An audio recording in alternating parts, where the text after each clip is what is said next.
Je sors du centre de rétention administrative de Vincennes où en tant que députée j'exerçais mon droit de visite des lieux de privation de liberté.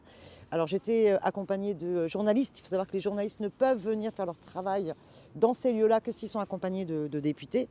Et c'est important maintenant que cette loi scandaleuse immigration est hélas promulguée, que le Conseil constitutionnel, certes, en a viré un bon tiers, mais là, c'est encore plein d'éléments totalement scandaleux. Eh bien, il faut continuer à mener la bataille contre cette loi immigration.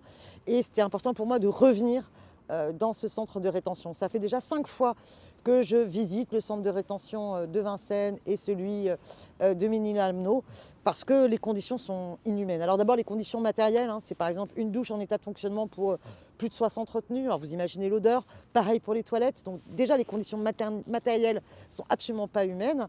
Après, eh bien, l'accompagnement santé est insuffisant, et notamment d'un point de vue psy et psychiatrie. Il y a une psychologue, mais qui n'est pas là tous les jours. Les gens sont en grande souffrance et il n'y a pas de psychiatre. Or, visiblement, il y a une augmentation des cas qui relèveraient plutôt de la psychiatrie.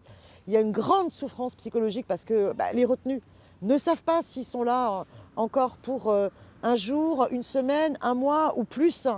Quand est-ce que va avoir lieu leur vol? D'ailleurs, il y a de plus en plus de vols irréguliers, c'est-à-dire des personnes qui font l'objet d'une expulsion alors que dans leur dossier, elles ne devraient pas être expulsées. Donc on sent qu'il y a visiblement les préfectures qui abusent de leur pouvoir discrétionnaire en la matière.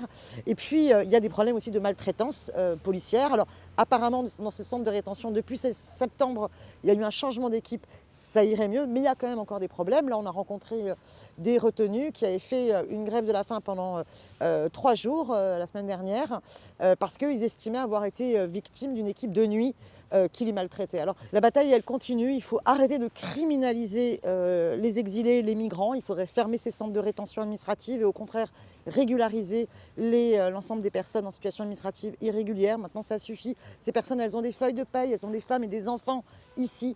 Donc avoir enfin un regard humain, fermer les centres de rétention, ouvrir les centres d'hébergement. La bataille, elle continue. On lâche rien.